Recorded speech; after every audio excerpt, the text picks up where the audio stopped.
a very baseline set. You need to memorize these so that you can express the most basic of C# commands and understand exactly what it is that you're trying to do. It's not an exhaustive list by any stretch of the imagination, but you will probably need these about 90–95% of the time.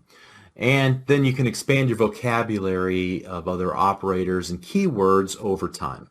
So in each of these cases that we just looked at, an expression is made up of a combination of operands, which are things like the literal strings and variables, and objects like the console class itself, and operators. So things like the addition operator, string concatenation operator, equality, assignment operators, and so on. And you use expressions then to form complete thoughts, statements in C#, which are how the actions or the instructions of an application are expressed to the compiler and ultimately to the .NET runtime, which executes your application. All right. So why am I telling you all of this? Why go through this little English lesson, parsing out the different parts of speech if you've ever had to take an English class?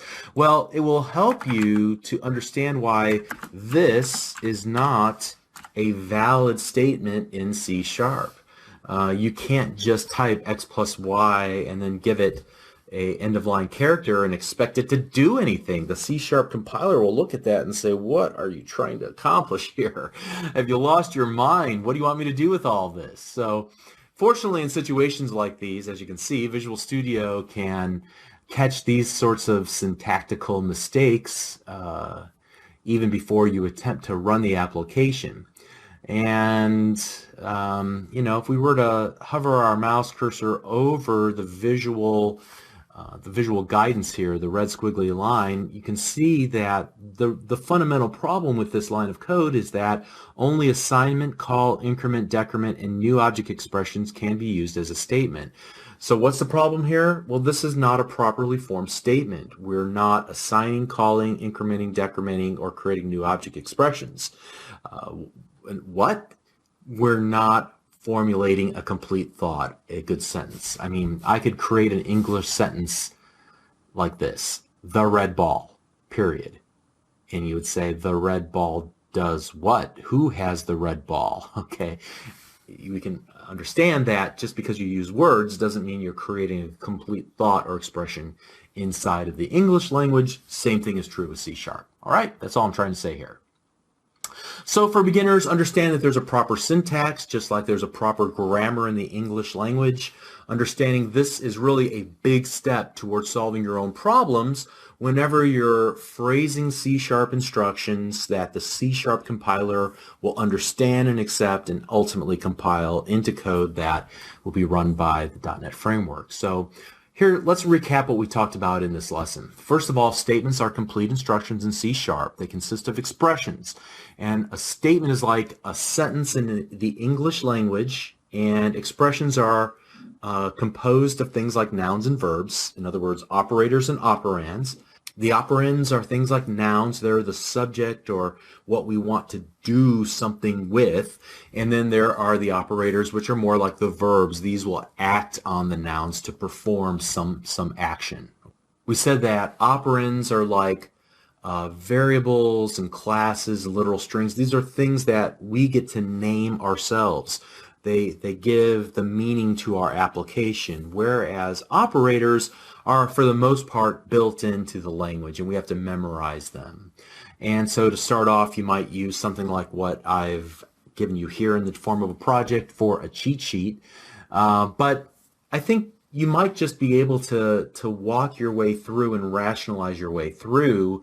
Now that you understand that there's a proper way to format a line of code, you might say, okay, what do I need to do here?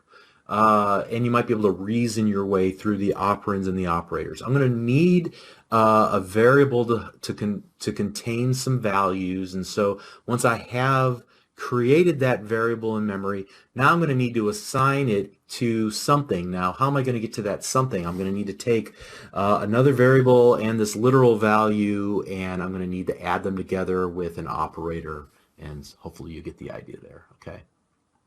Okay, so I hope that this was a useful exercise. I think it's useful for beginners to understand that there are syntax rules and they're not so unlike what you're already familiar with.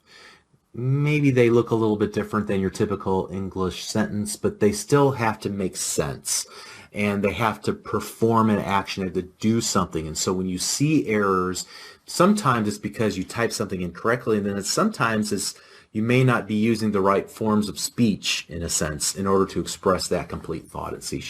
Okay, so let's pick it up in the next lesson. We'll see you there. Thanks. Hi, I'm Bob Tabor with Developer University. For more of my training videos for beginners, please visit me at devu.com. In this lesson, we're going to focus on iteration statements, a specific iteration statement called the for iteration statement. Sometimes you're going to need to loop or iterate through a sequence of things to find something that you're looking for, to find a successful match. And actually, you're going to do this sort of data manipulation more than you realize. So you'll have to trust me that this is a very important tool in your toolbox that you're building. So as you can see, I've already taken the liberty of creating our project. I called it for iteration. Pause the video, go through the steps that you already know how to perform to create a new project, new console window project, and catch up with me. I'm going to begin to add some code here on line 13 in just a moment. Now, the syntax that we're going to write here in just a moment is possibly the most cryptic of anything that you've seen yet. And I'm going to be completely honest. Sometimes I get things a little bit mixed up myself, but don't worry. After we've struggled through it once or twice, I'm going to share the little secret that I use to get it perfect the first time, every time. All right. So having warned you about the complexity of the syntax, I'm still betting that you could figure it out and read it even before we actually attempt to run the application, even before I take the time to explain what each little bit of the application is doing. So let me write it out here, and then we'll try that.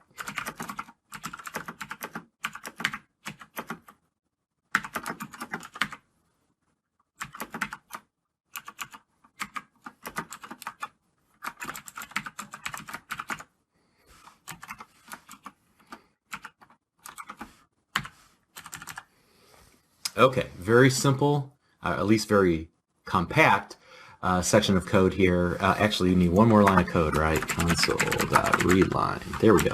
Now we're ready for action. Okay, so what do you think that this code does? Okay, got a theory in mind? Well, let's go ahead and run the application and see if your theory is true.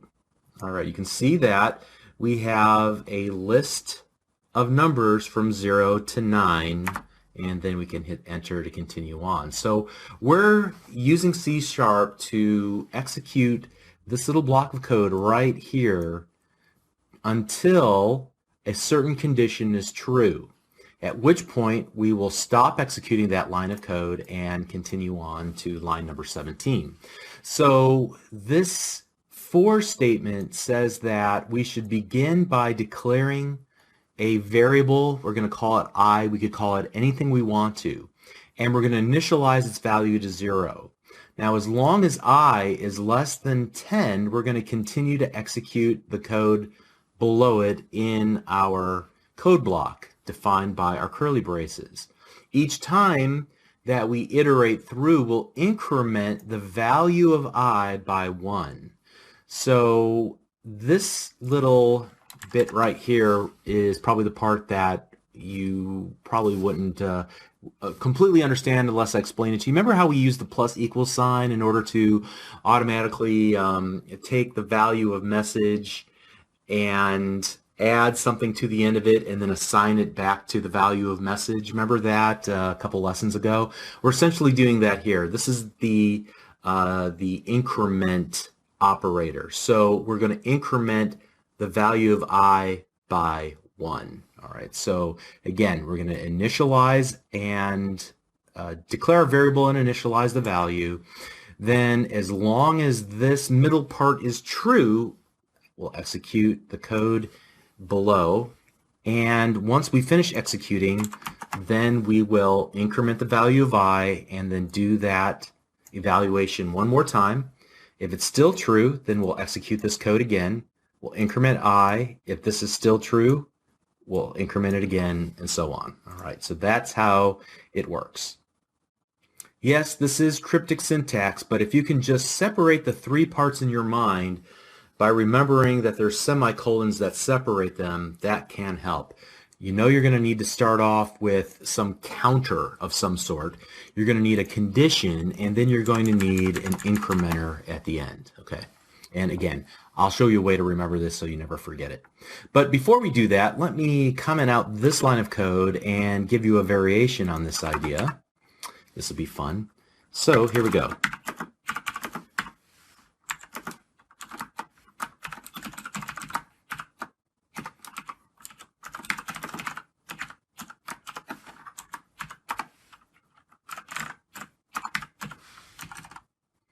So you can see that I simply added inside of our code block for the for iteration statement another if statement with its own code block inside of it.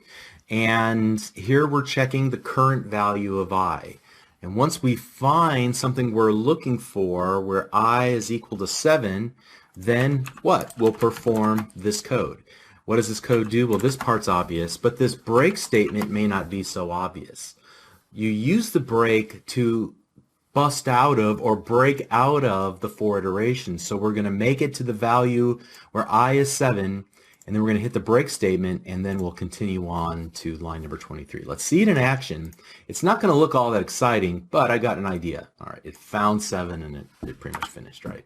I have an idea. Why don't we watch this execute line by line? And to do that, we'll use the debugging tools inside of Visual Studio, which we have not even talked about up to this point, and yet is probably one of the most important features of using Visual Studio, as opposed to just using a text editor and a command line compiler. To make this work, what I'm going to do is actually set a breakpoint here on this line of code.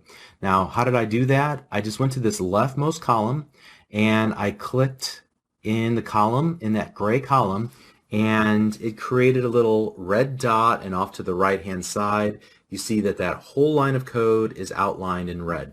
Now, there are, truth be told, a number of different ways to set a breakpoint. Probably the easiest way to do it is what I just showed you, but there's also keyboard shortcuts and there's menu options as well.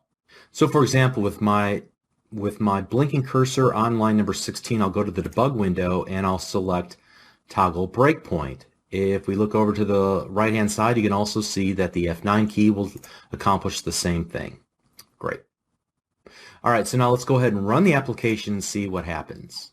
All right, so immediately the application pops up, but before anything can be printed out to the console window, notice that we have paused the execution of our code, and we're paused right here on this breakpoint. Now, at this point, what I can do is I can do a lot of cool things. First of all, I can see what my local variables values are currently. I can also change the value of those variables. I can monitor those values. I can change which line of code will get executed next, and a bunch of other things. Now, this is not a series on debugging. I could easily spend an hour showing you a lot of cool little features. However, what I do want to do is call your attention to this little window at the bottom. Currently, right now, we're in what's called debug time. And with the application execution pause on this line of code, the next line of code that's going to execute is that line right there that's highlighted in yellow. I can look at these little windows like this locals window, for example, and you can see that the locals window will contain any variables that are currently in scope at the moment. So obviously args is something that we haven't talked about yet. Let's ignore that one. But what I want to focus on is the value of I. Currently, its value is 0. How do I know that? Because I'm looking here in the value column. I can also see what the data type of I is. It's an integer. All right. If I were to hover my mouse cursor over I, you can see I'd be able to see it there as well. And if I were to go and pin down that value, I'd be able to monitor it as well in this little helper window. In fact, I can kind of drag it around here.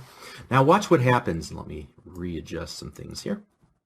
I'm going to step through this line of code. Now there's a couple of different ways I can step through the code. I'm going to recommend that we only talk about step over for right now. When we learn about methods, we can step into and step out of, but for right now, this middle button right here, the step over or the F10 key on your keyboard is what we want. So I'm going to click it once and notice that we jumped from line number 16 to line number 22. Why was that? Well, the reason was because I was not equal to 7, so we didn't execute the code inside of the code blocks underneath the if statement, and we jumped to the end of the for code block. Now let's continue just to step through this. You're going to see that we'll increment I by 1. Now when we do that, notice what happened.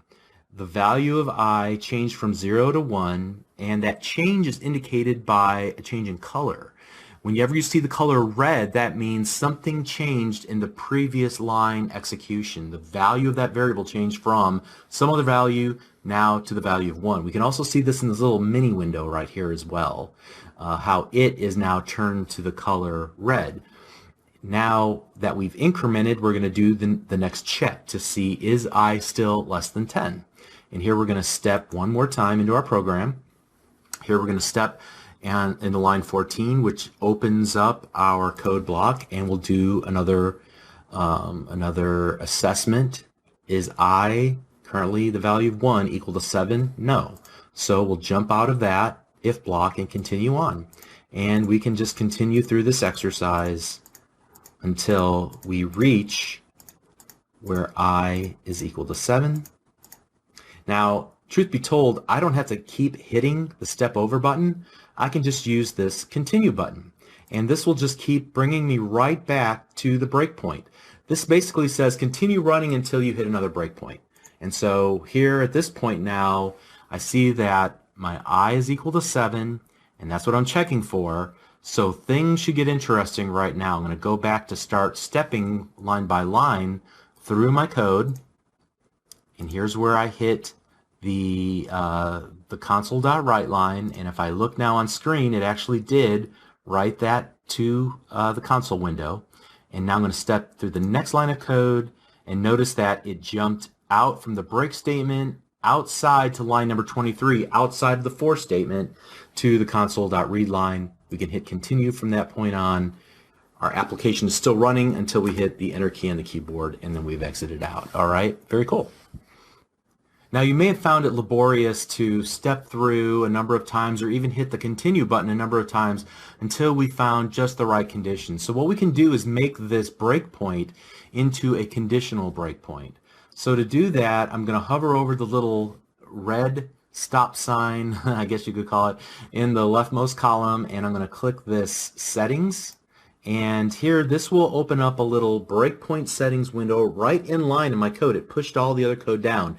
Notice that it goes from line 16 here to line 17 way below it. And I'm going to add a condition.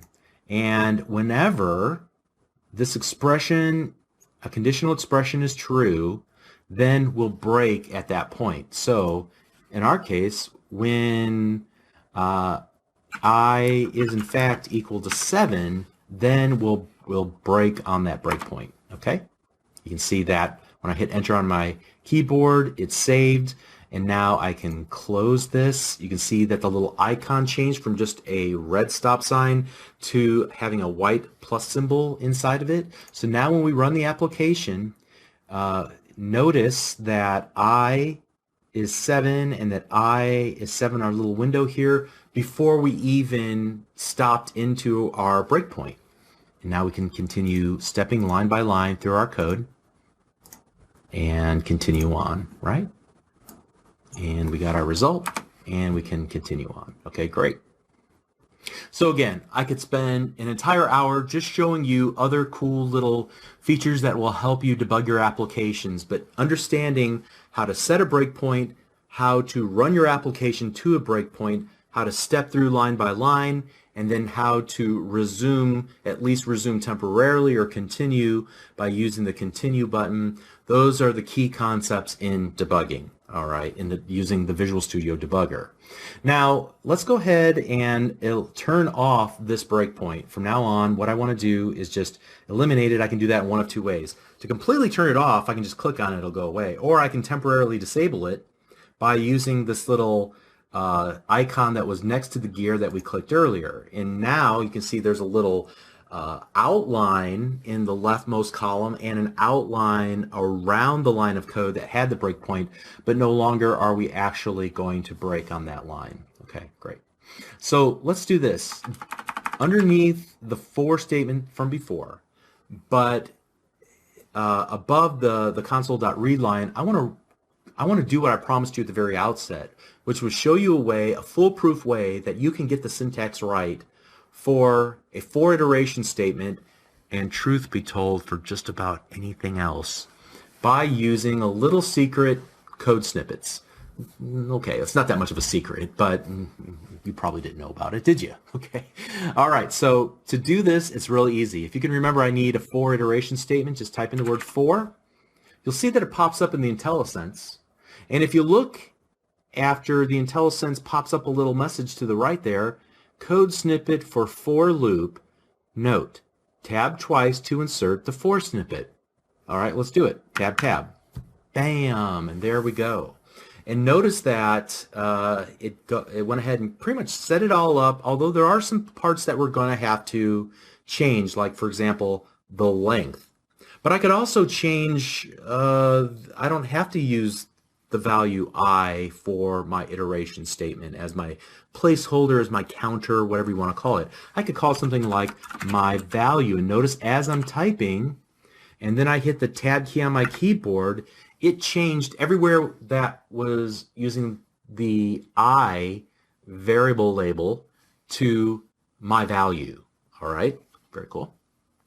Hitting tab also took us to the next spot in our code that we're going to need to replace, which was the length, or in other words, how many times should this for loop iterate? And I'm going to say we'll do it until my value is less than 12.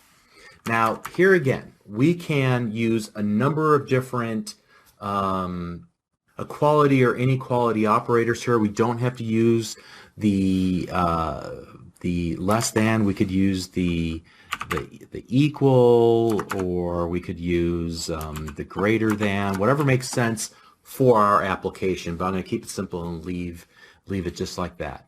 Once I'm done making changes, I can just hit the enter on my keyboard.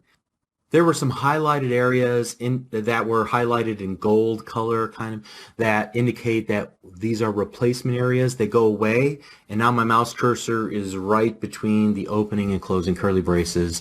And at this point, then I can continue to, create my application, right line, and then my value, like so, and then we can run our application, and we would get the following result. All right.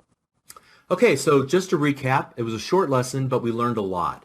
Not only did we talk about for iteration statements and why you might want them, and we'll see them at use later, but we also talked about the debugging tools, just briefly, and how to step through our code, how to monitor the value of variables, how to use the break statement to break out of a iteration statement. We looked at code snippets and how to replace values in a code snippet in order to make it our own. All right, so we'll use some of these techniques that we learned here throughout the rest of the series. Very important video.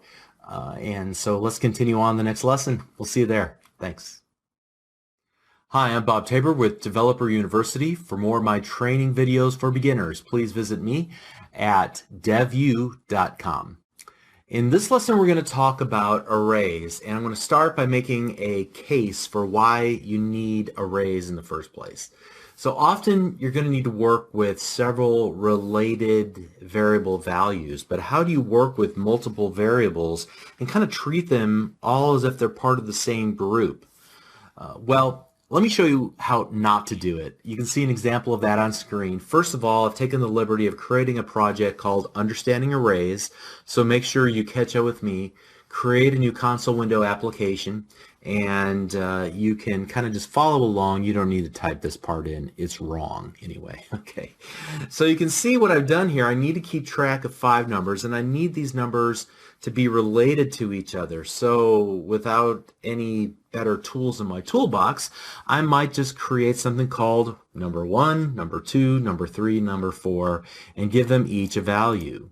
And now I want to find which variable holds the value of 16. I'd love to be able to loop through them like we learned about previously to find which of the values hold number 16, but I can't really do that. I'm forced to create an if, else if, else if, else if, else if, else if, else if kind of structure, as you can see here below, in order to ultimately find which variable has the value of 16 inside of it. So this is not the right way to go about working with multiple values that are somehow related and you want to treat them as a group. There's a better way, and that, as you might assume, would be with arrays. So let me comment all of this out. And, you know, previously I talked about a variable as being a bucket in the computer's memory that will hold some value. But let's expand our thinking about this for just a moment and talk about an array. Think of an array as like a bucket, or maybe even better, a tackle box. Have you ever seen one of those? If you go fishing, there's a lot of little compartments inside of it, and each one of those little compartments can hold something, all right, usually a little worm or whatever the case might be. Well, what if we were to use that instead of a bucket? What if we were to put values in each of those little tray areas inside of the tackle box and store that up in memory? And then whenever we needed a value out of that tackle box, we just need to take it and look through and find the particular compartment with what we're looking for in order to work with it. That's kind of the idea of an array, at least if you want to overextend the bucket analogy, okay? So another way to think of an array, it's kind of a sequence of data, a collection of data, although I'm hesitant to use those specific terms because they have very specific meanings in .NET. So think of it in a very general sense. You have a collection of data you want to keep together. How do you do it? Well, one of the ways you can do that is with an array. So let's do this. And I'm going to go ahead and create my first array here. I want you to follow along. And notice that I'm using square brackets. I'm not using curly braces, all right, when I'm working here. So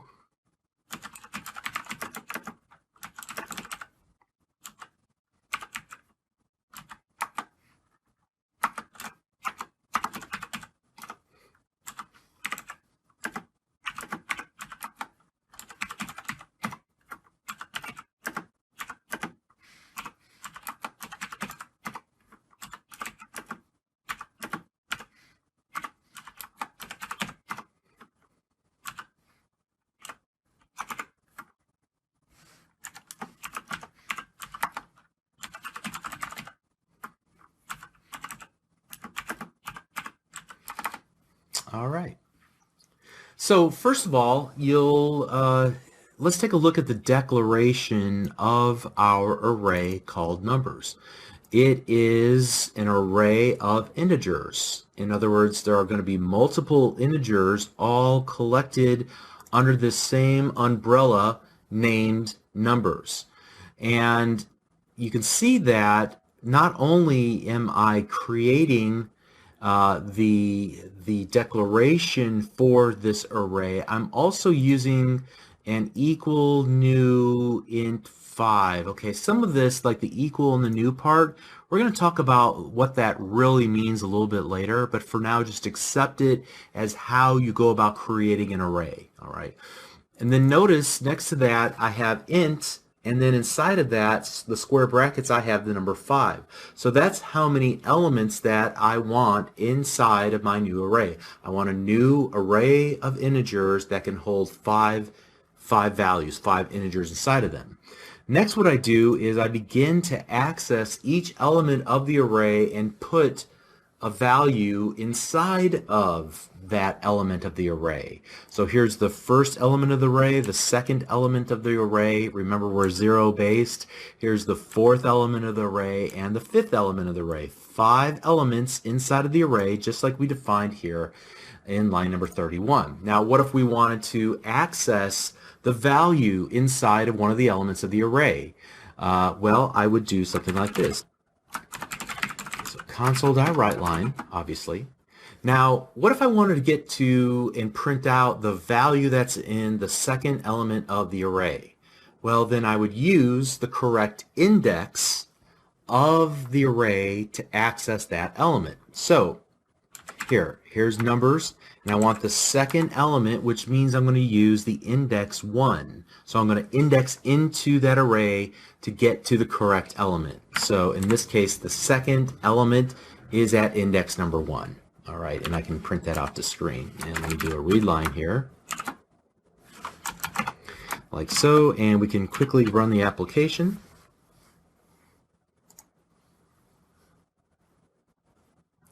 And you can see that we are printing to screen the number 8, which in fact is the second element of our array. All right. Now the other thing that we can do is actually determine how many items are in the array by looking at the length property of the array itself. So console.writeLine, and I'll just go numbers.length. All right.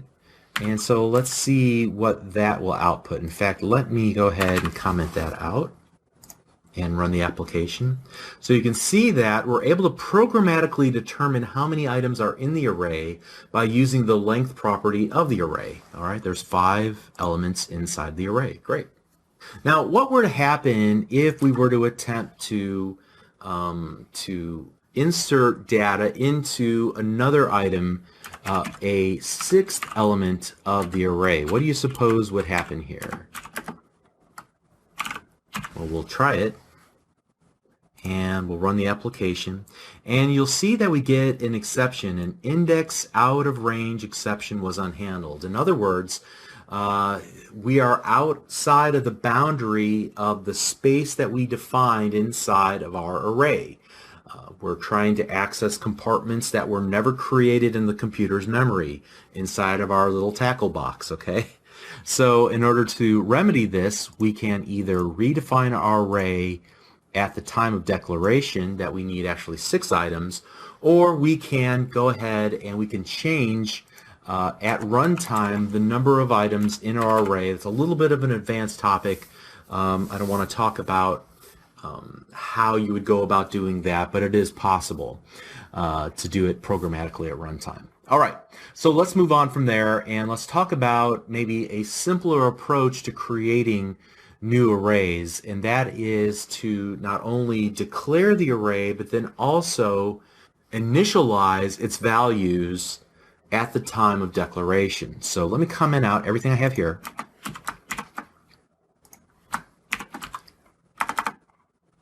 And we'll do this.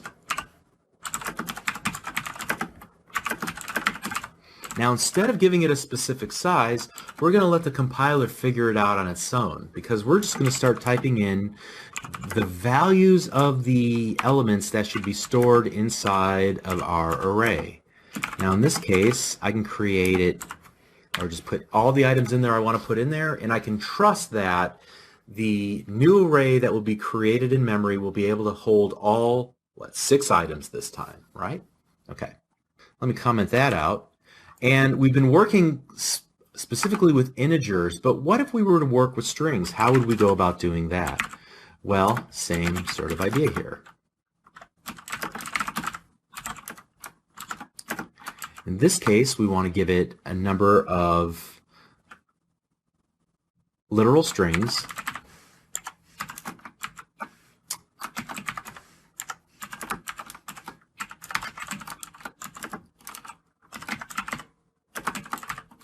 Like so, okay? And so let me move this over a little bit. You can see that we are able to create an array of strings. We don't have to declare up front how many elements we want in our new array. We'll let the compiler figure that out. It will create 4 items. Now, there's a number of different ways that we can loop through to access each of the items in our array. Let me show you 2 ways, and one of them is going to be what you're already familiar with, the for loop, right? So I'm going to go for tab, and so we'll start with an integer I equals 0, And now let's do this instead. Let's go names.length, right? And then inside of here we'll go, let's do this, console.writeLine, and we'll go names. And then what do you suppose we'll put in the middle here? We'll use the value I, right? So what we're going to do is start at 0 and continue iterating through until we reach the length of our array, and then we'll stop and jump out of our array. But until then, we'll do a console.readline here, and you can see that this will allow us to print out all 4 items inside of our array to the console window. Great. Now, there's a lot of management of this I here, but there's an easier way to go about this. Let me comment this out real quick. I'm going to show you a second style of iteration statement. So in this case, we'll just do this. We'll do for each, and I'll go ahead and use the code snippet. I'll just go tab.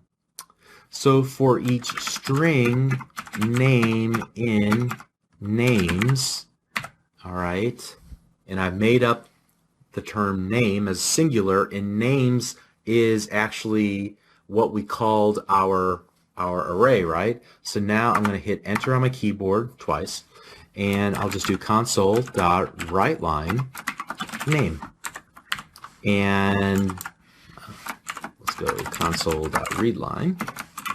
What this will do is it'll allow us to essentially loop through every single name in our array of names, and for each item it will copy the current element into this temporary variable called name of type string, and then we can use that to do whatever we want. In this case, we're just going to print it off the screen. See how much easier that is?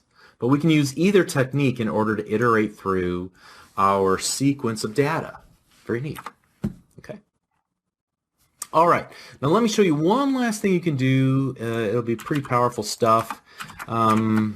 And we can create arrays of different things, right? So what if we wanted to create an array? What if we wanted to take a string and reverse the string, okay? How would we go about taking, for example, the name Bob Tabor and reversing that to what? Robat Bob, I guess. How would I convert? How would I change that? Well, what we can do is take a string and convert it into an array of individual characters. Once we have an array of individual characters, we can then say, go ahead and reverse the order of those items so that the last becomes first and the first becomes last. All right. So let's do this. I'm going to create a string called Zig, and it's going to contain one of my favorite speakers quotes that I have kind of patterned my life after. You can get what you want out of life if you help enough other people get what they want. All right. Now that's a very, very long line of code. So what I would probably do is I would try to chop this up into multiple lines of code. And we said this before that you can do something like this in C#. All I'm doing is going to just break it in half and use this concatenation operator, right, to kind of marry the first string and the second string together. So that's all one line of code. So now that I have this, what I want to do is create an array of characters. So I'm going to use the char keyword, which is the data type char, meaning I want one character, but I'm going to create an array of characters called we'll call it char array. All right. I'm going to take this Zig string and I'm going to call a helper method on it called toCharArray. So every data type has some helper methods that are built into it by the .NET framework. And what this will simply do is take a long string and we'll split it up into individual characters and put those into an array of characters. Now that we have our statement here in an array of individual characters, I can do something like this. I'll call array.reverse, and I'm going to pass in the character array, And then finally what I want to do is we'll do a for each, tab, for each char, and I'll just call this a Zig Ziglar char, in my char array, console.write, not write line, but just write, and the zig char. All right, hopefully all this makes sense. Let's do a console.readline. And this is just to show you some of the flexibility of working with arrays. Let's run the application. And now we were able to write that whole string backwards. All right. So that's pretty much it. There's a lot more that you can do with arrays. However, as we move through C#, you're going to find that your use of arrays will diminish over time, and you'll start using something a little bit more elegant. Think of it as an array on steroids, or maybe like super array, okay? It's going to be called a collection. There's a bunch of different types of collections, and we'll learn about those near the very end of this series of lessons. But at any rate, that's how you work with arrays. Remember that you have to declare an array by giving it, at the time of declaration, its size. Then you can access individual elements of array by using indexes into the array to access or to set the values in a given element of an array. We can loop through elements of an array using a for or a for each iteration statement, and we can even use some cool utility methods like array.reverse to swap all of the items in the array, or there's also ways to sort items and so on. Okay, so let's continue on in the next lesson. We're doing great. See you there.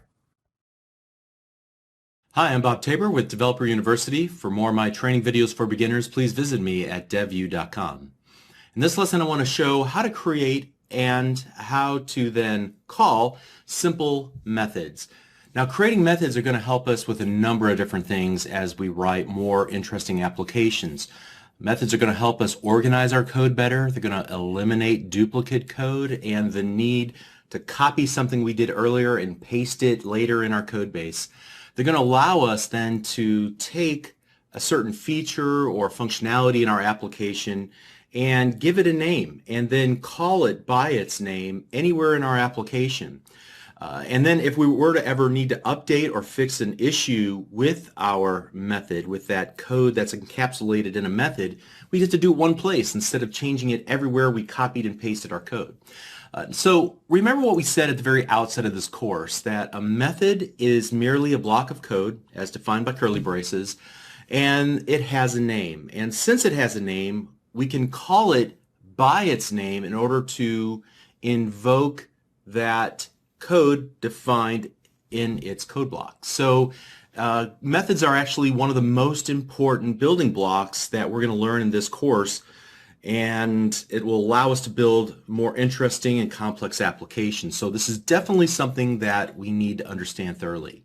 So to begin, you'll notice that I've already created a project called Simple Method. Please take a moment, create a new console window project and catch up with me. And what I'm going to do is build the most simple example I can possibly imagine, a simple hello world application again, but this time using a method. All right. And we're going to define our method, our helper method, inside of our class program, because remember, we're going to keep methods inside of the context of a class. Related methods kind of go together in the same class. We'll expand on that later. But it should be outside of the definition of our previous method, the static void main. So I'm going to go right to the end of the closing curly braces for static void main, and I'm going to hit enter a couple times on my keyboard.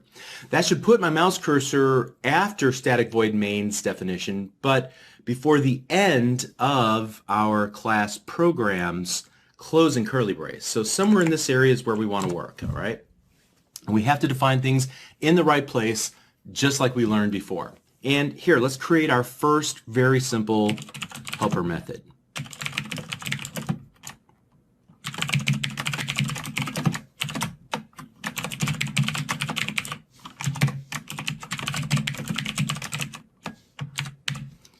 All right, and that's all it takes. Now, I'll explain the word private when we talk about accessibility modifiers and classes. We'll talk about the word static much later in this course. However, just to let you know, it has more to do with building console window applications than typically what you might find yourself using in a different style of application. But we'll talk about it later. The void is something that's important. We'll talk about that in just a few moments here. I'm going to create a block of code, and then I'm going to give it a name. In this case, the name is simple, Hello World. Additionally, I'm going to give it an opening and closing parentheses, and we'll look at what those are used for here in just a moment. However, then in the body, I'm simply going to just write any of the code that I need my hello world function to do. Now, in this case, one line of code, very simple, but hopefully you get the idea. Now, how do I call that method? How do I execute it from my static void main? Well, remember it has a name, and we can call it by its name in order to invoke it. But remember, there's one other piece of information that we need to provide here. Not only do we need to give it the name of the method that we want to invoke, but also we need to use the method invocation operators, which are the opening and closing parentheses in this context. All right. So now we've called our method, and we expect output in the console window. Now I'm going to go ahead and add one more line of code, just so we can see our result like we always do. And now when we run our application, we will get the unexciting results, hello world. But the most important part of this was to create the simplest example we possibly could. And now that you see how easy it is to create a method and how easy it is to call the method, let's go ahead and shut down that project. And instead, what I want you to do is open up the project, and you should be able to find this where you're currently watching this video, wherever you originally downloaded from. There should be source code available.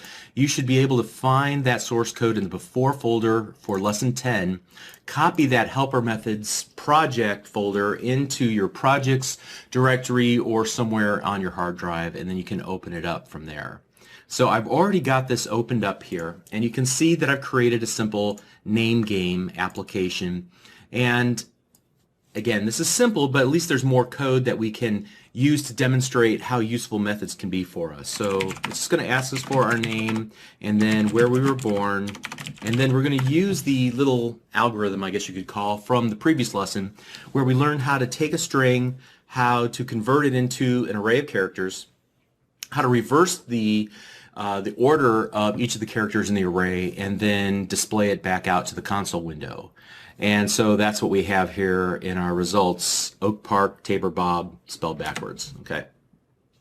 Now, in order to accomplish this, I have, from lines 13 to lines 56, so about 43 lines of code. And admittedly, I made this longer than it probably needs to be, but notice the amount of duplicate code that I've introduced into the application. Here's where I am retrieving the first name and the last name and the city. And those are essentially the same, even though what I'm collecting is a little bit different, but it's only 2 lines of code, so that doesn't hurt much, right? Here, we are actually taking the first name or the last name or the city, and we're going to do the reverse operation on it. And we do that 3 times. And there's the third one. And then what we're going to do is print out the result into a string called result, which will then output in a console.write line. But notice here, we're essentially doing the same thing here, and then again here. So there's a lot of duplication. Now, duplicate code in and of itself is not a huge problem. I mean, there's really no way you can completely eliminate duplicate code in your application. But duplicate code is usually the result of copying and pasting code. So you've invented the wheel earlier in your code base, and your first thought is, well, I'll just copy and paste it because I need it here and here and here in my code. Now, invariably what happens is your intent is to copy it, but to make a few subtle changes to it. And in your haste, frequently, at least if you're like me, you will forget and you'll make a mistake and forget to change something, and you've introduced a bug, and it can steal your soul, like even if it's just seconds, but what if it's minutes or even hours of your time trying to figure out why you have a weird problem with your application. So copy and paste is dangerous. You should always treat it with great suspicion.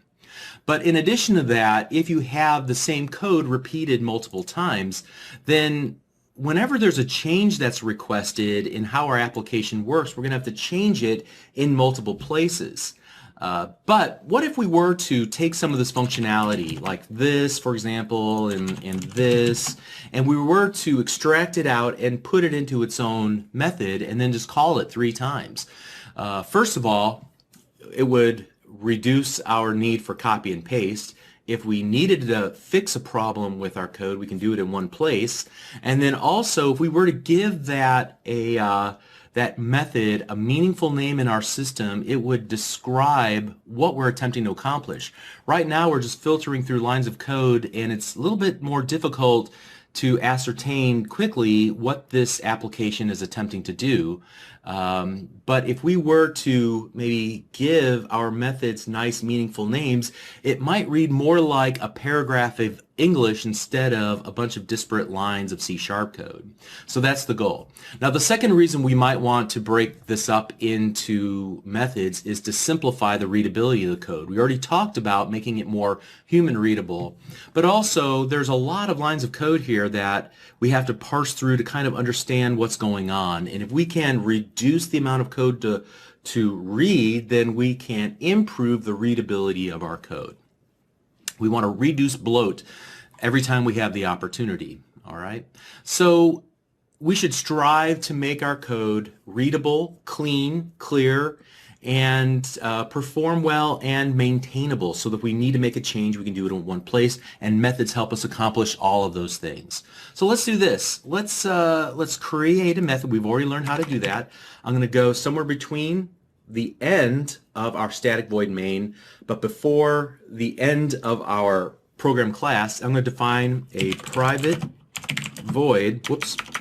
static void reverse string, like so. And what I'll do is copy some of the work that we've done here, for example, in lines 24 and 25, and I'll paste those here in our new method. And then I'm going to copy the code that we use to actually print all these out to screen, and I'll paste those here as well in our reverse string method. Now, to get started here, just to make sure that this method's going to work, I'm going to hard code the message. So I'm going to create string message equals hello world, and then I will change first name to just message throughout, all right? And first name array to message array. And we'll hit control period to rename like we learned about before. And then finally, what I could do is gather up all of the individual items printed out in reverse order using this for each, or I could just go here and go console.write each item like so. And that'll accomplish, at least for now, the same thing. Now that I have this working, I want to comment out everything I've done up to this point so that I can kind of isolate, and then we'll start reintroducing things back in as we get them working. So I'm going to call the reverse string method by using the name of the method, and then also, again, method invocation operator, and then obviously the end of line character. And I'm going to go ahead and hit start. And not a very exciting example, but now we know that the logic of our method, of our reverse string method, is working. So what I'd really like to do is make this a reusable method. Currently, right now, it's not all that useful. How many times do I need to print hello world in an application? But if I were to remove this line of code here and replace it with an input parameter so that the caller can pass in the string that it wants reversed, now I improve the usability of this method dramatically. To create an input parameter, I need to give it a data type and then a moniker or a name. And so what I'll do is say, I'm going to allow the caller to pass in a string, and internally I'm going to call that string message. So I'm creating essentially a variable that allows an outside passage of code to pass values into the body of my method. I can utilize that value inside of my method, and then hopefully, as a result of that, achieve some more interesting results. Now, having done that, I've changed the signature of the method. I used to have just a method called reverse string, but it accepted no input parameters. But now I have to accept one input parameter, and that's not optional. So I get this red squiggly line beneath the reverse string, and if I were to hover my mouse cursor over, it's going to say there's no argument given that corresponds to the required formal parameter message of, and you're like, well, what does that mean? Essentially, we did not call the method correctly now because we have to give it something like a hard-coded string, or probably the better thing to do here would be to give it, the first name that we collect way up here in lines number 16 and 17. Let me uncomment that out and kind of go down here and comment. So now I'm collecting the first and last name of the city, but everything else I'll leave commented out for now. Eventually we'll remove them. And I'm going to call this reverse string method 3 times. Each time I'm going to change what I'm passing in, like so. And now when I run the application, well, let's do this as well. Let me copy that, and I'm going to, so that I can get similar results, let's go ahead and remove that, and let's save the application now. Make sure you have what I have on screen. Pause the video if you need to. Let's run the application. And let's see it working, and it should work similar to what we had before, but with fewer lines of code. And it mostly works, but you notice there's a subtle problem with this. There's no space in between Oak Park, Tabor, and Bob. And so this is a good example of where I can make a change one place in my code, and it will fix the problem throughout the code base wherever I'm using and calling my new method. To fix this problem, all I need to do is do a console write and then add in a blank character. That should allow a sufficient spacing in between each call to reverse string. So now when I run the application and I put in my details, Bob Tabor and Oak Park, it should work correctly, and it does. Great. Okay, so now this is definitely one way to go about writing this application. As I look at this method, reverse string, I see a problem. Typically, whenever I create methods, I attempt to describe in English what that method is responsible for doing inside of my software system. In this case, I would describe the functionality of this method as it reverses a string and it prints it to screen. But herein lies the problem. I really only want each method to do one thing in my system. And when I use the word and print it to screen, I feel like that's 2 responsibilities in the system. So typically what I would do is split this out into 2 separate methods. And you might say, well, that's a little excessive, and that's true in this simple case. But following that rule of thumb will help you as you begin to think about how to compose methods. What goes into a method? How many methods should I write? Should I just create one massive method or lots of tiny methods? And typically the answer is more smaller methods with descriptive names are better. Okay. So in this case, what we're going to do is change up the functionality of the application a little bit. What I'll do is take out all of this where I'm actually doing the writing to screen. And what I want reverse string now to do is accept an input string and then return or report back giving the result to the caller. So in other words, right now we're using the void keyword, which means I want you to go off and do something, but please don't report back to me. I don't care what you have to say. I don't need to know anything from you. You just go, you work, you be quiet when you end, and everything is great. However, we might want to change this and say, instead of being quiet when you finish your job, I want you to report back to me what the results were of what you did. So in this case, I might want to say, return back to me the reversed string. So I'm going to give you a string, and then what I want you to return to me is a string that's been reversed. All right. Notice when I added or changed void to string, I get a red squiggly line because I have not officially returned anything back to the caller. I need to use the return keyword like so. All right.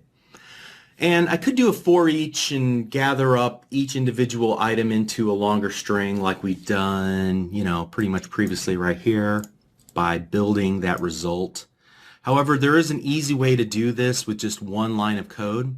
Just like there is in a helper method called reverse on the array class, There's also a string class, and the string class has helper methods too.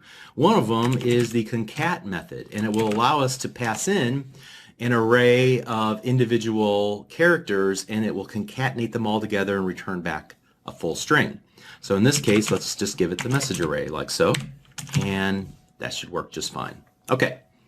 Now notice that I'm able to call reverse string, and I'm not really accepting back any values.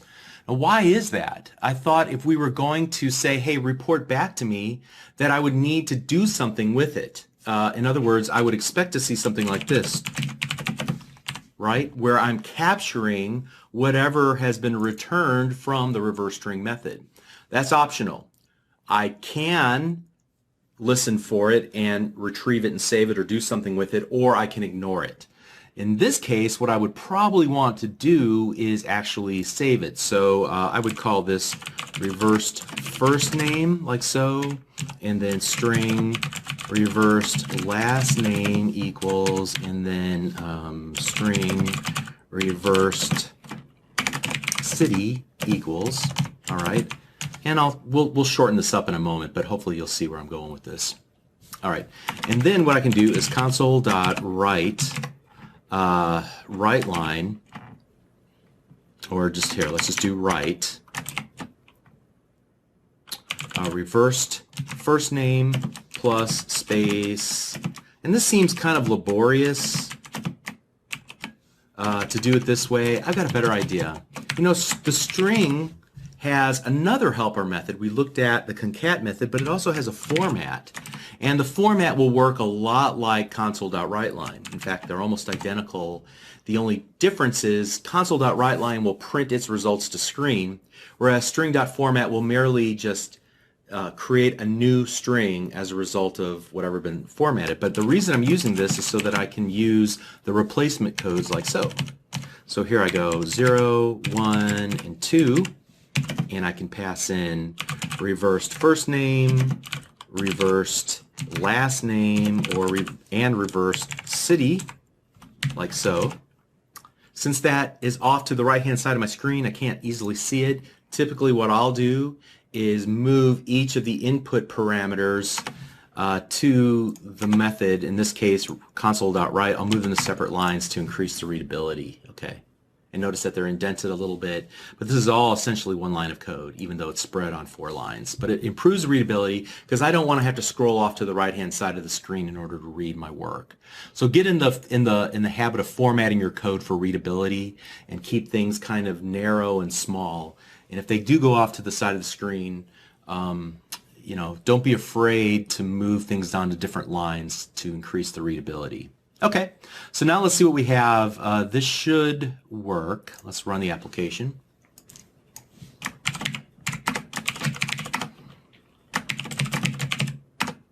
And it works. Great. But what if I want to put this into its own method? I could simply do that like so. And I think I can just use a void in this case. And what I could do is go display result, like so. And I could just take this and paste it in. But now what I need to do is pass in these 3 values, right? So how do I go about doing that? Well, we know how to add one input parameter. How do we add multiple input parameters? So what we'll do is define our first one, reversed first name, like so. And then to add subsequent input parameters, I'll just use a comma on my keyboard and add the second one, like so. And then the third one, like so. All right. And again, since it's off to the right-hand side of the screen, I might put my mouse cursor right before the S in string and move those input parameters below the definition for our display result method, again for readability's sake. You may not agree, you don't have to, that's a stylistic choice. And so at this point I should be able then to call display result. So let's call display result, passing in the reversed first name, and I just happen to use the same names here, but I could have called either the input parameter something different or the temporary variables here something different. Reverse string last name. And you know, as I'm doing this, I'm beginning to think to myself, why am I even going through all of this? Why do I even need these variables? Couldn't I just eliminate those altogether and just copy this, paste it here? I mean, it returns a string, right? So I should be able to do that. And I should be able to do this. And I should be able to do this, like so. And then I will put them each on their little line. And that should work just fine. And here I can eliminate these lines of code completely from my application. Let's see if it works.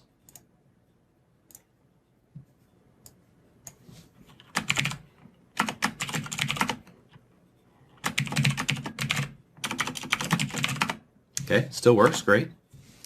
Feels like this should probably go into this display result, so that should reduce it from being there.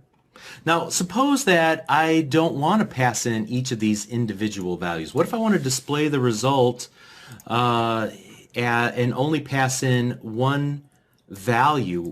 What could I do in that case? Well, I can provide additional ways of calling a method by creating what are called overloaded versions of our methods.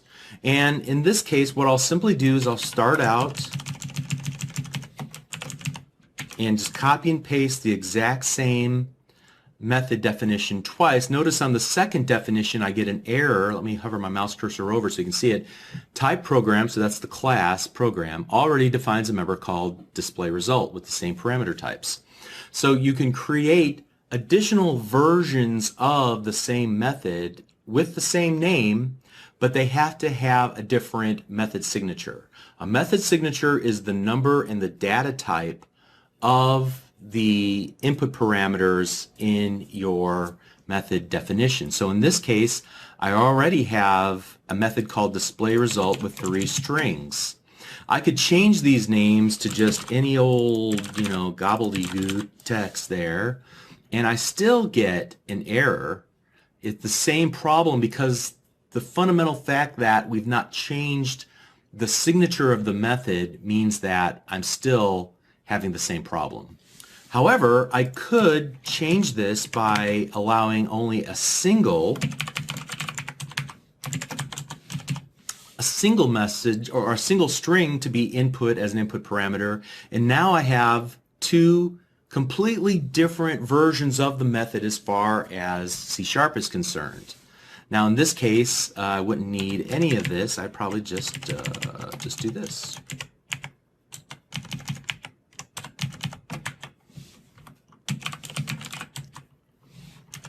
Like so.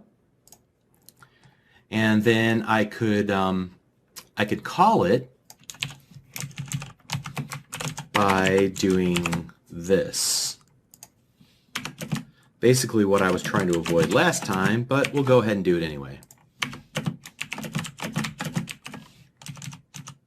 Okay, so this time we're passing in one long string.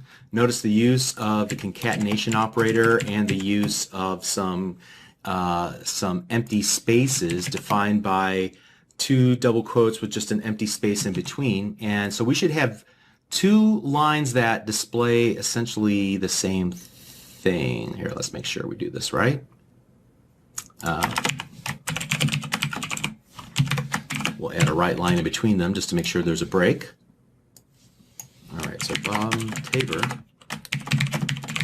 And so we get 2 results that look identical. Now, you might wonder, why are we doing this? Why in the world would you ever want to create 2 methods with the exact same name that essentially do the same thing but allow the user to pass in different information? And let me give you a good example of why you might want to do that is with the console.writeLine. So here we go with console.writeLine. Have you ever noticed as you type the opening parenthesis for the method invocation operator, that there's a little message that pops up down there that there's one of 19, and then you look to the right of it, and as I use the arrow keys on my keyboard and go up and down, notice that the number goes 1, 2, 3, 4, 5. Okay, these are all the different data types that the WriteLine method will accept. So it'll accept an input parameter of type Boolean, which is true, false.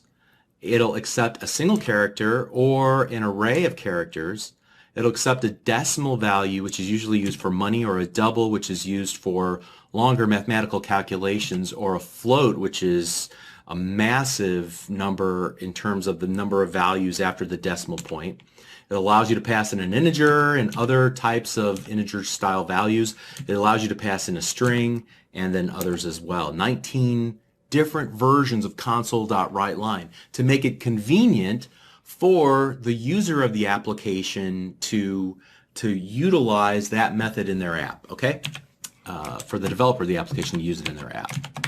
So now when we go to display result, we'll see the same thing in IntelliSense, display result, and notice that I have two versions. I'm looking at version 1 of 2, and notice the emphasis on the input parameter, that the first version accepts one input parameter of type string called message, and then the second version accepts 3 input parameters of type string, reverse last name, and reverse city. Okay, so there you go. That is why you would create overloaded versions of your methods. All right. Now, in this case, notice that we could eliminate so much of the code from this in order to essentially get the same working results. So I'll just delete that. And, you know, for the sake of simplicity, I'll go ahead and remove this as well. And so now we've reduced down the amount of code dramatically for our application and improved the flexibility of our application by adding multiple ways to actually display the results. Okay, so at Developer University, I issue a decree to students that no method should have more than 6 lines of code in it. If it has more than 6 lines of code in it, then it's probably attempting to do too much in the system. You should be able, again, to express what it's doing in English, and then if you find yourself saying it does this and that, then it's probably an opportunity to split those up into multiple methods. Of course, rules are meant to be broken, and as a rule of thumb, 6 lines of code per method will keep your code tidy and readable. It'll keep everything scoped nice and very tightly, and it'll improve the quality of your code dramatically. Okay, so that's all I wanted to say about methods, but we're going to be using them from this point on. So if there's anything about this that doesn't make a whole lot of sense to you, by all means, please make sure that you watch this lesson again or seek out some other resources. Okay, you're doing great. Let's continue on. We'll see you in the next video. Thank you. Hi, I'm Bob Tabor with Developer University. For more training videos for beginners, please visit me at devu.com. In this lesson, we're going to look at another iteration statement, the while iteration statement.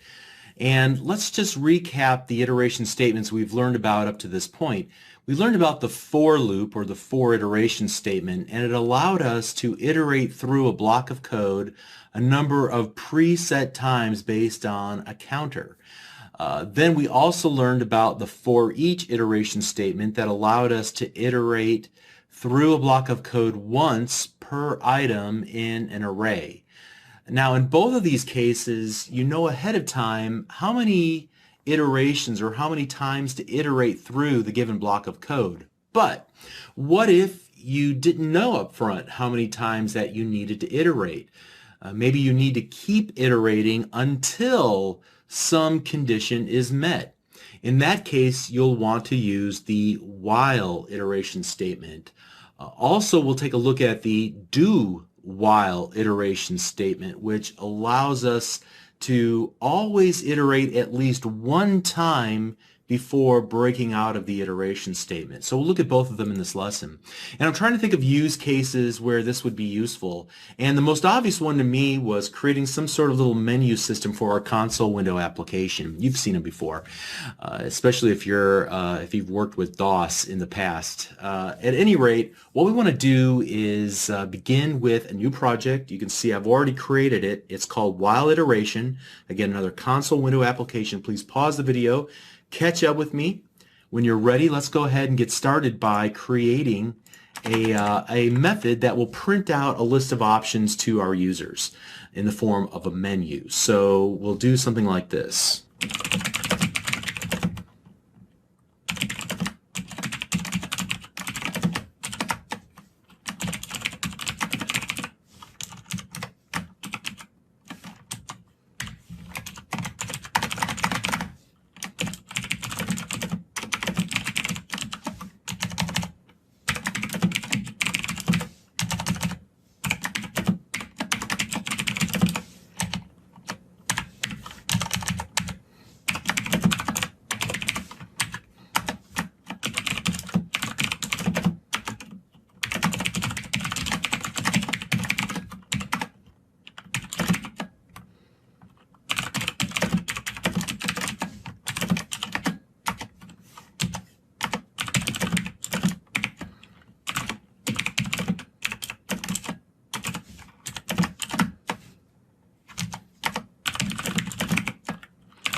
Alright, so we have some more work to do here, but what we want to do is display this. So let's just start by displaying the main menu here, like so.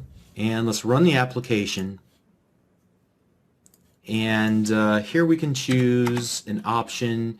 No matter what we choose at this point, our display will disappear. But suppose that we wanted to actually kick off another feature of our application.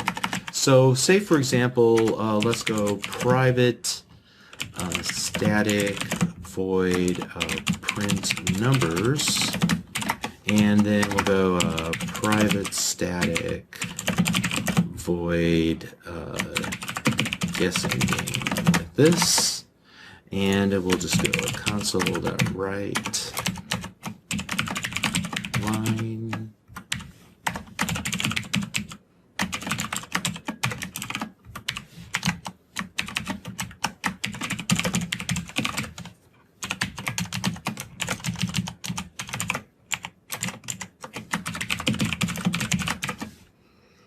Alright, and so now let's go ahead and call those from here. So print numbers and then guessing game.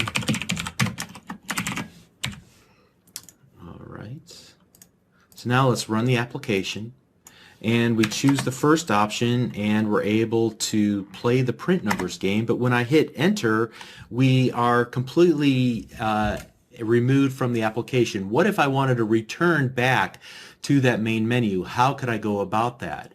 Well, I could use a while statement to determine whether to show the menu again or to completely exit out of the application. So to make this work, what I'm going to do is start off with a new data type called bool. Referred to it briefly a moment ago. It's basically true or false, all right? And so we want to create a new Boolean variable called display menu, and we'll set its initial value equal to true. Now what we'll do is create a while statement. I'll just type in while tab, and what I'll say is while the display menu equals true, all right, and then we will call display menu. Now, a couple of things here. What we'll need to do is actually then retrieve back from main menu a Boolean whether the user clicked exit or not. So what we'll set is display menu equals main menu, and then have main menu return a bool itself. Of course, we've completely broken the application at this point, but that's okay. So here we are going to continue to display the main menu until main menu returns the value false. So if somebody chooses option number 3 to exit, then we might choose to completely exit the application, in which case we'll return false. Now if they choose some other option like 4, 5, 6 or some other text option, then we might just want to redisplay the menu, so we'll return true again.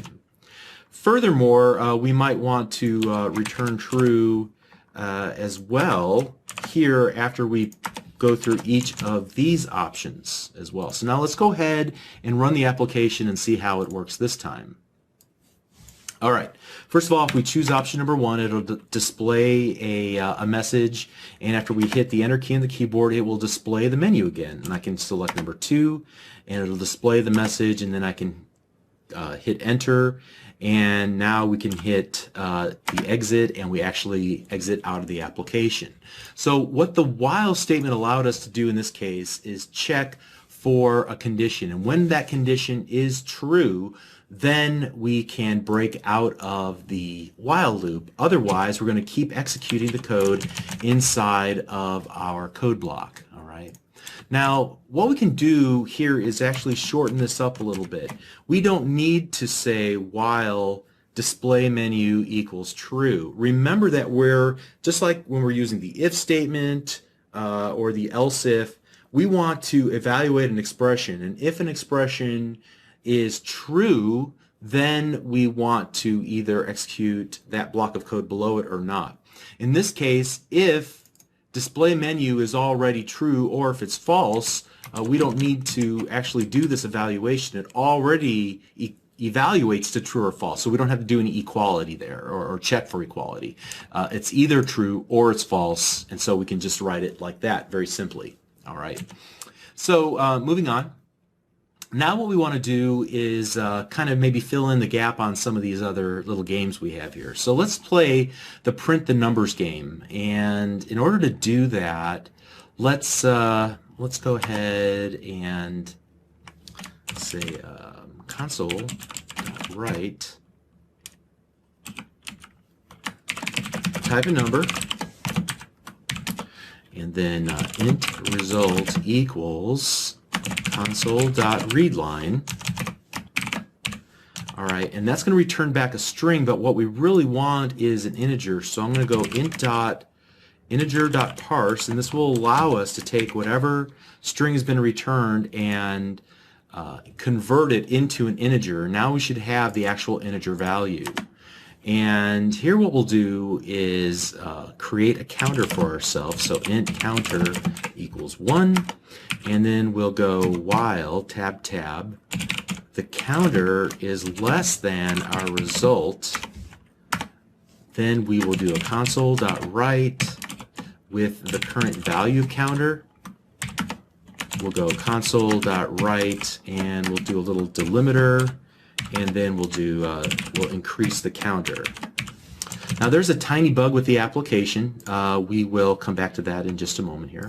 But let's go ahead and run the application, and let's go ahead and type in a number. Let's type in the number 5, and it types in, and it will print out the numbers 1, 2, 3, 4. So we're able to change the number of times on the fly that will iterate through a block of code. Now it just so happens that this isn't exactly what we wanted, and let me exit out of this. What we really wanted was to display from 1 to 5. So I'm going to go ahead and add result plus 1. So if I typed in the number 5, this would actually make this value 6. So as long as we're less than 6, go ahead and continue to execute these lines of code. But once this statement becomes false, once the counter is no longer less than 6, if it's equal to 6, it will break out, and we'll hit this line of code here in line number 59, the console.readline. Okay? So that should work. Now the other thing that I noticed when we ran the application is that we keep seeing additional data being written to the window. I might want to clear out everything that's been displayed so far. So here we'll start at the top and do console.clear, and that should clear off the screen for us. And I'll just copy and paste that here to print numbers as well. So when we run the application again, this time I'm going to choose option number 1, and notice that it cleared off the screen and we're in the print numbers game. I'm going to type the number, let's go 4. It types out 1, 2, 3, 4. I hit enter, it clears that off, and it displays the menu again. Awesome. 3. Okay, so the next thing we want to do is play the guessing game. And again here, I'm going to go ahead and clear off everything that's currently on the screen. And what I want to do is choose a random number, and then I'm going to allow the end user who's playing the game to try and guess the number between 1 and 10. So how do I create a random number in C#? We actually use this built-in class in the .NET Framework class library called the random class. So we'll create a new instance of the random class, and we'll talk about what that means, create an instance of a class in an upcoming lesson. So let me do this. We'll go random, my random equals new random. And again, that should make no sense to you whatsoever, and that's just fine. I'll explain what that actually did in an upcoming lesson when we talk about classes, okay? And I want to get a random number from my random class. So I'm going to call the next method, and here one of the overloaded versions is that I get to give it a minimum value and a maximum value. So the minimum value will be 1, but the maximum value I want it to be 10, so I'm going to say don't let it be more than 10. In other words, 11 is out of bounds, okay? Now that I have a random number, I'm going to also keep track of how many guesses the player has guessed up to this point. All right. Then I want to also keep track of whether or not the user was correct or not. So incorrect, and we're going to say it is true that they were incorrect. Now watch this. I'm going to create a do while statement. I want the block of code that I'm going to create to execute at least one time. So that's why I'm going to choose the do as opposed to the do while as opposed to the while. The while will evaluate the very first time, and we may never actually run the code inside of our code block, but this time I want it to run at least one time, so we'll say do this, but then at the very end we'll check for the statement while, and if the while condition is true, then we can break out of it. Okay, so while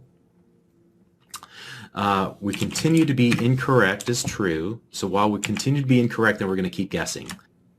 All right, so let's start with this console.writeLine, and we'll say guess a number between 1 and 10.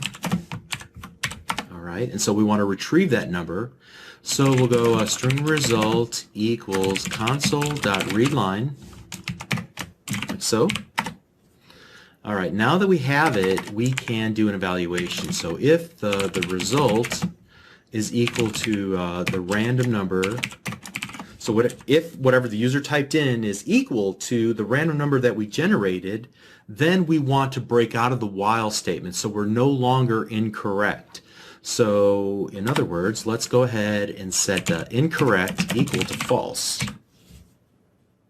So at this point, we've guessed correctly, and we'll break out of the while statement, and here we would want to say console.writeLine, hey, you did it correct. All right. However, if they did not guess correctly, then what we would want to do is write console.writeLine and then wrong, and we'd probably want them to guess again, which will happen because while incorrect is still true, then we'll come and we'll re-execute this block of code. Looks like I'm missing a end-of-line character here. I can see that as I hover my mouse cursor over that little red area that I forgot a semicolon there. Otherwise, this should work. Now, there's one other thing that I want to do. I want to keep track of the number of guesses. So each time the user adds a guess, we've already initialized that value there, that variable guesses. I'm going to increase guesses or increment guesses by 1. So I type in the word guesses plus plus. That means I want to add 1 to the current value of guesses. And then here I want to type out how many times it took. So it took guesses. It took you guesses. strings, and then we'll do that, like so. All right, let's run the application, and let's choose to guess a number between 1 and 10. We'll start off at 3, and you can see it says it's wrong, so I could continue to guess a number between 1 and 10. Let's go 4. Let's go 5, 6, 7, 8. Okay, the number was 8. It took me 6 guesses to get to that. All right. So now when I hit enter, it returns me back to my main menu, and here I'll just hit 3 to exit. And let's go ahead and change our menu at this point. Let's just do print numbers and then the guessing game. All right, and so we've used the while statement in a couple of capacities. The while statement here is used so that we can continue to display the menu until the user decides to exit. We are using it to merely print out values to a screen, but we get to determine it at runtime, or let the user determine it at runtime, as opposed to the for or the for each, where it's kind of predetermined ahead of time. And then finally, we're able to use the do while to continue to ask a series of questions until we get a satisfactory answer, at which point then we can break out of the loop. The do variation allows us to run our code block at least one time, as opposed to immediately jumping outside of the block if the condition is true. Okay? So that's why we would use the while iteration statement. It's pretty useful in certain cases. And so let's continue on. We'll learn about strings in the next lesson. We'll see you there. Thanks. Hi, I'm Bob Tabor with Developer University. For more of my training videos for beginners, please visit me at devview.com. Now, many of the types of applications that you'll build as a C# developer will require you to work with text, whether you're formatting the text for display to the end user or whether you're manipulating the text in some way. Like a good example would be whenever you are massaging data. And that's a term that developers use to talk about taking data from a file or a database, and it's in some raw form, and you need to manipulate it. You need to remove certain characters, you need to add certain characters in certain positions in order to get it and prepare it for ingestion, to be used by some other software system or to be saved in a different file format, whatever the case might be. So manipulating data is a key skill, whether for display or for the sake of massaging data into the right format. Furthermore, whenever you're working with the string data type, you're working with a data type that can hold a lot of information. So to extend the bucket analogy, you're working with a really big bucket. And when you're working with big buckets, you have the responsibility of working with them in an efficient way, because when you're working with data that takes up a lot of memory, it requires a lot of processing power. You are putting a strain on system resources. Now, admittedly, it would take a lot of string manipulation to slow down a computer, especially a modern computer. However, as software developers, we want to do things efficiently, and so it's important to understand that there are tools in the .NET Framework class library that will help us work with and manipulate strings in a very efficient way. So that's really the purpose of this lesson, to show you how to perform some simple string manipulations, like inserting special characters into your literal strings, formatting strings, especially numbers and dates and things of that nature, manipulating strings, changing things about strings, searching for items and removing them or replacing them with something else in strings, and then also working with strings in a more efficient way. So as you can see, I've already taken the liberty of setting up a new console window project called Working with Strings. Please take a moment, pause the video, and catch up with me. And I've already added 3 lines of code that we'll use to demonstrate some key manipulations for our strings. And so what I'll wind up doing is just typing in a string and then showing you some manipulation and then moving on to the next line. But at any rate, let's go ahead and start by talking about the special nature of the backslash character, which is that character there. I always used to get my characters confused. That's forward slash, that's backslash, okay? So a backslash character can be used to escape or insert escape sequences into literal strings. This will allow us to do things like put special characters, insert line feeds, and things into a literal string. So for a good example of this, what if I wanted to type something ironic like my so-called life, right? And I wanted to insert a series of double quotes around the word so-called so that it displays the way that I would, as the author of this, expected to be displayed on screen. Now, unfortunately, you can see that the Visual Studio, on behalf of the C# compiler, doesn't like this at all. It thinks that you have two literal strings here, the word my and life, and in between something that it can make no sense of whatsoever, the word so, or the term so, a minus symbol, and then the word called. These are not variables that have been declared. It doesn't recognize them as keywords. So C# does not like this. In order to insert a special character like a double quote to say, I don't want this to delineate a literal string, I want to use this inside of my literal string, I'll use the backslash character before each double quote, which escapes out the double quote and makes it available for use inside of the literal string itself. So now when we run the application, we can get double quotes inside of our string. Okay? Now, similarly, let's go ahead, my string equals, and I tell you what, I'm just going to copy this to my clipboard so I can keep using it. All right, so now what if I needed to add a new line? So what if I need a new line? And I want to split this up onto two separate lines in my application. What I can do is insert a new line character. So think of a line feed /n will create a line feed.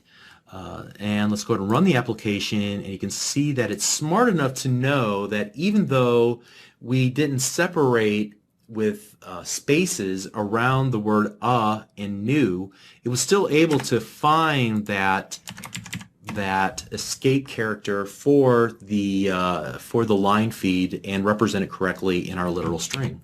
All right. Now you might say, well, that's all well and good, but what if I need to actually use the backslash character? So, for example, in an instruction to go to your C:/drive, and you'll notice that we get a red squiggly line underneath the backslash because it's expecting us to use the backslash as an escape character, as an escape sequence, but we've given it nothing after that to indicate which escape sequence we want to use. So in this case, we have two options. In fact, in all these cases, we have two options. We can use another backslash character to escape out of it to represent this correctly. So now you can see that you should go to your C:/drive. Or what we can do, and I'll just do this again, go to your C drive. So what we can do is add a @ symbol in front of the literal string, and that tells C# that we want to use our backslash characters as true backslash characters, not as escape sequences, all right, or special characters. All right, so let's move on from there. And we've already talked about the use of string.format, and we showed how we could do something like this, where we are going to insert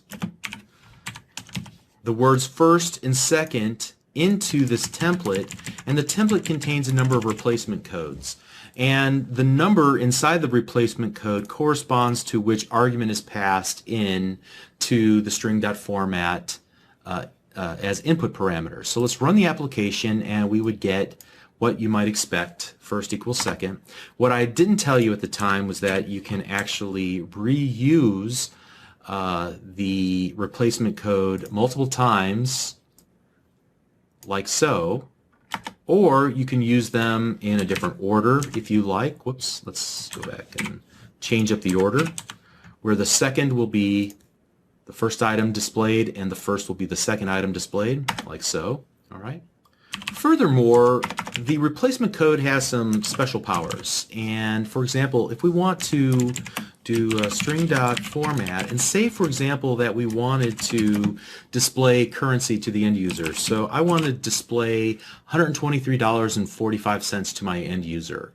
Now, in my case, since my computer's culture is set to English US, this will be represented as dollars and cents. But if your culture is, if your country and culture codes are set to, for example, English UK or some other language and some other culture, you would probably see something different whenever you choose to do this. You'll see your native country and culture's symbols for currency.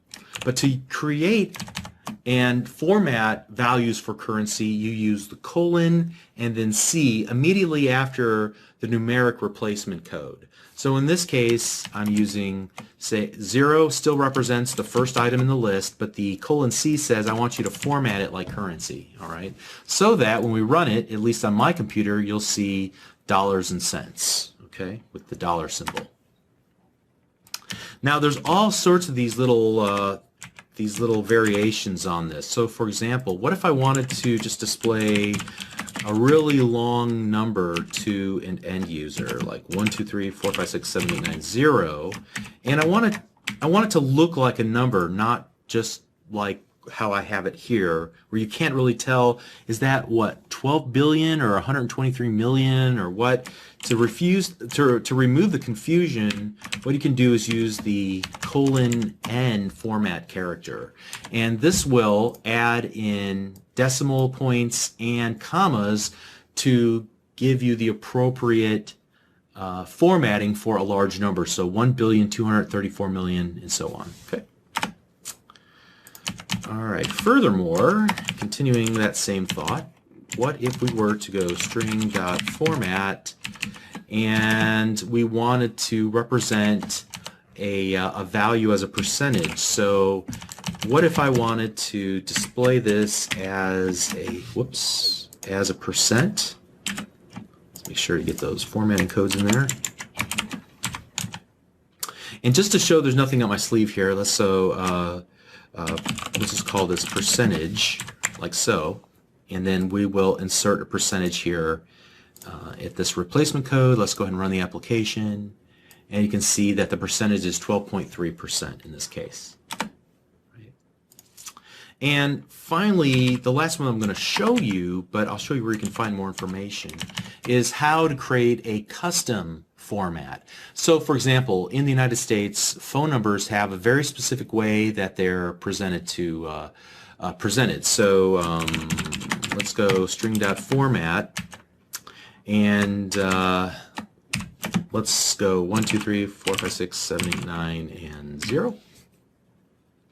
And I want that displayed like a phone number. So I would use 0, and then I'm going to use pound symbols to represent each digit that I want formatted. So in this case, actually I'm going to use parentheses around the first 3 numbers because that's usually how an area code in a phone number in the United States is presented. Then a space, then 3 more numbers, then a dash, then 4 more numbers. All right, that's just how phone numbers are presented in the US. So let's go ahead and run the application now. You can see that it, in fact, formats that number the way that I would expect.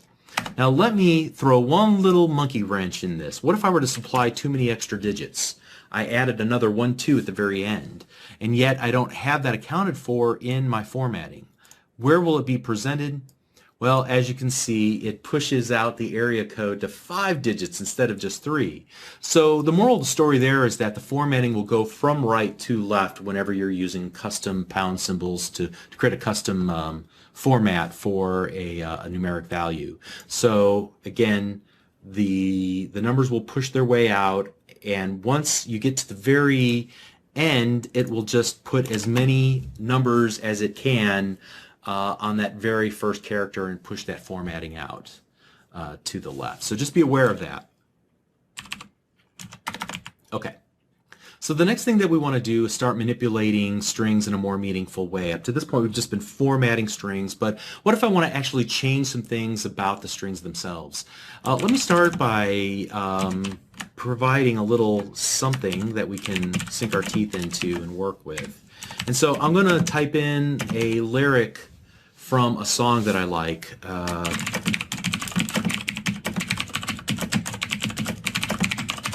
All right, and notice that I added, or I left in, an extra space here at the very beginning of the string, and then I left in 2 spaces at the very end of that string. All right, and so let's go my string equals my string, and I think the most important thing you want to realize about when you're working with these data types is that they do have built-in functionality that were provided to us by Microsoft. So, for example, every string has this substring helper method that we can use to just say, hey, I want to start at a specific point and then grab all of the characters within a given range. So I can say, start at position 6 and grab me back everything after position 6. So when I run the application, you can see it starts with the word summer, which is at the 6th position, and grabs everything to the very end of that line. So here is position 1, 2, 3, 4, 5, and 6. So it truncates off the first 6 characters and starts me there, and I'm pulling everything else, giving me a subset of the strings from that point on. But I can also say, go ahead and give me just the next 14 characters after that. So don't give me everything to the very end of that string, just give me the next 14 characters, and so I can isolate just a couple of characters, in this case just 3 words in that string. All right.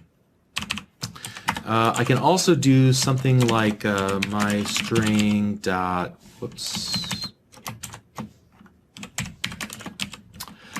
to upper, and that will, actually let me do that, and that will do just what you might think it will. It'll make everything uppercase. Great. What if I wanted to replace one character with a different character? So my string dot replace, and say find every blank space and replace it with a double dash, like so. All right, so now when we run the application, you can see that we get double dashes instead of our spaces. It makes it more obvious that we had some spaces at the beginning and the end. All right. We can also equals my string dot remove, and we can remove a number of characters from our string. So instead of just selecting out the substring of characters, we took 3s, we can actually remove those entirely from the string. And you can see, or I'm sorry, summer we took, it has been removed from the string completely. And also, what if we were to want to actually remove those trailing and preceding spaces? We could use the trim method. So let's do my string equals, first of all, string dot format, and here I'm going to grab the length of the string just to kind of demonstrate this. The before length, so, and then the after length.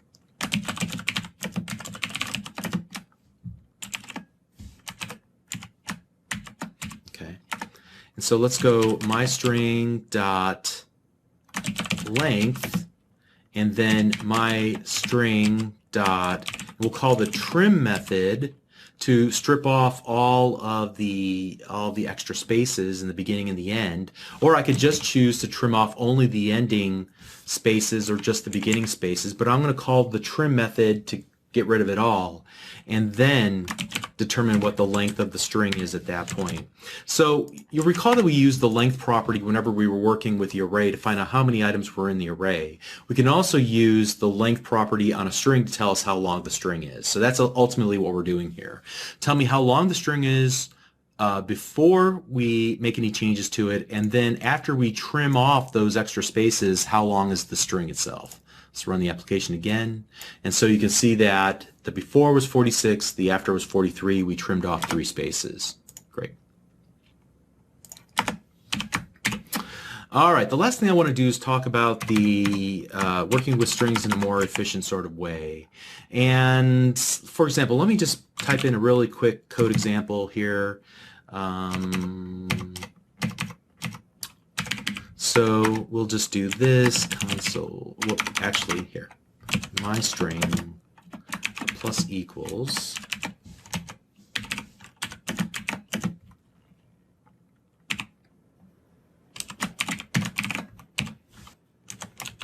okay, and hopefully you remember what this operator was for, where we're saying give me whatever the value of a string is and concatenate everything on the right hand side to it. So here we're concatenating on just double dashes and then the current value of I as we loop through 100 times. And we'll merely then just display my string in the console window. Whoops. And let's go ahead and actually get rid of that. And we'll start here with a blank slate. All right, so let's run the application. And the output isn't all that interesting. It's just a printout of numbers with some dashes in there. But what's going on behind the scenes is the more interesting part of this. What happens when you're working with the string data type is that it's called a immutable data type, meaning that you can't just add more values to it. What happens behind the scenes is there's this little dance that the .NET Framework runtime is performing to make it look like you're still working with the original variable, my string, so the original bucket. But what it does is it creates a second bucket and it starts copying things over. In this case, it copies the previous value of my string plus any of the new stuff we want to put in there, and it creates this new string in a new bucket, and then it removes the old bucket and it gives the new bucket the name my string. Then we say, let's do it again. In fact, let's do it 100 times, and it has to go through that dance 100 times in order to produce the final result that we're printing then in our console window. And as you can see, that's a very inefficient way, and we're requiring a lot of the runtime, a lot of memory management that might put a drain on the system if we were to do a lot of it. So instead, what we can use is a different data type whenever we're going to manipulate strings in this way, where we're going to do a lot of string concatenation or a lot of string manipulation. We can use something called a string builder.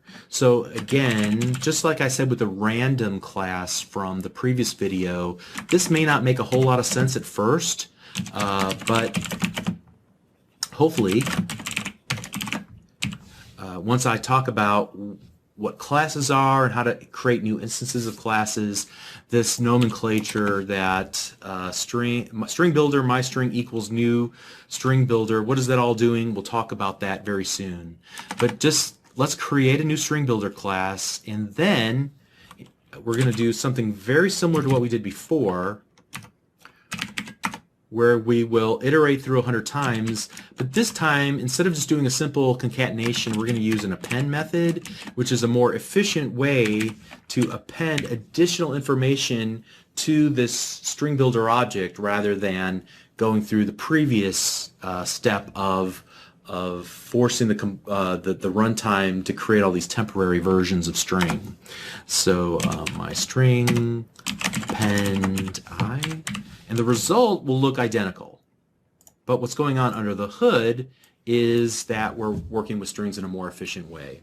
So use the string builder along with the append method of the string builder to work with strings in a very efficient manner. Okay, so we talked about quite a bit in a very short amount of time, how to work with the / character for escaping and inserting escape characters, special characters into our literal strings, how to use string.format. In fact, let me show you this little page here for standard numeric string formats. If you just search for this on bing.com, you'll be able to find this article, and it gives you examples and many other usages for the format that we looked at several examples of here. We looked at several of the built-in helper methods to replace or define subsections or completely remove or actually create two upper or two lower to change the case of strings, and then finally how to work with strings in a more efficient manner. Okay, so now we're going to give the same treatment to dates and times, because you'll again find yourself working with dates and times frequently whenever you're building applications, and there's a lot of similar kind of functionality there as well. We'll see you in that next lesson. Thank you. Hi, I'm Bob Tabor with Developer University. For more of my training videos for beginners, please visit me at devu.com. In the previous lesson, we looked at how to format strings and how to manipulate strings, whether it be for display or for the purpose of massaging data. In this lesson, we'll do the same thing except for dates. So we'll start off by talking about formatting dates and times. We'll look at how to add and subtract time to a given date. We'll look at how to create a date-time object that represents this moment in time, or the past, or the future. And then finally, we'll look at how to determine the length or the duration of time between two date-time objects. So to begin, I've created a new project called Dates and Times. Pause the video, please, and catch up with me. And what we'll do here is actually just create a new date-time object by going datetime, and we'll just call this my value, and we're going to initialize its value to a valid date time. So the easiest way to do that is to represent this very moment as the application is executing.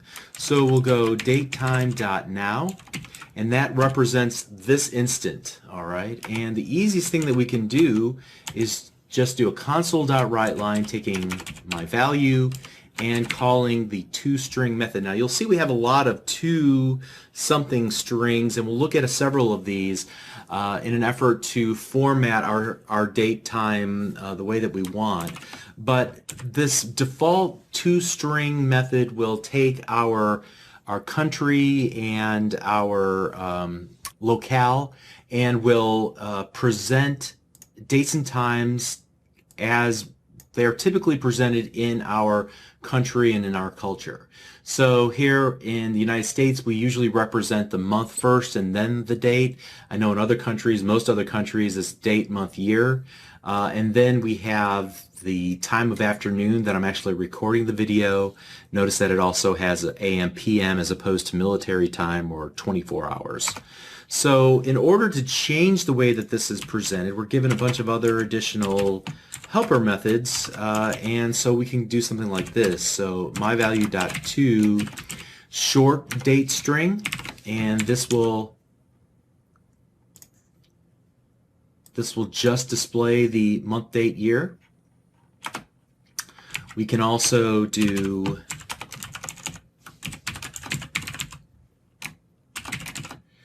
and isolate the short time string. So here we just want to display what time of day it is. All right, 3:35 in the afternoon, great.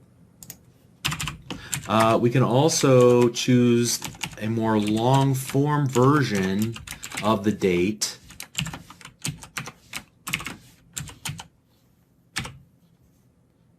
And you can see it's Tuesday, March 15, 2016 as I record this.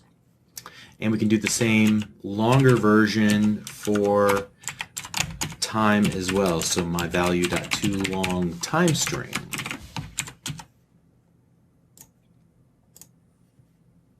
All right, and so you can see not only do we have hours and minutes, but also seconds in the long time string.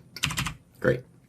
All right, so oftentimes what we'll want to do is do some date time math, which means we either want to add hours, minutes, I guess seconds, minutes, hours, days, months, years, whatever the case might be. But we can do it through a series of helper methods, the add methods. So here I'm just going to console writeLine, and we'll take my value, and we'll start off with something simple like add days. You can see that we can add milliseconds, seconds, hours, days, and everything up from there. So let's just do something simple like add days.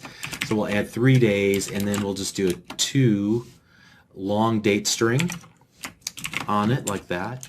Now you may have noticed me do this in the past where I've used the period, remember that's the member access operator, and chain together a series of commands. So in this case, we have a value that represents a date. If I were to call the add days method, notice as I hover my mouse cursor over it that the return value of add days is another date time. So now since I have another date time in my hand that represents today plus 3 days, then I can call that date times 2 long date time string, which now returns, as you can see, a string data type. So that's the notion of chaining method calls together. As long as you continue to chain together methods that return some value of some data type, you can continue to call methods for that given data type. All right, so let's go ahead and see now 3 days from now. It will be in fact Friday, March 18th. And let's do something with regard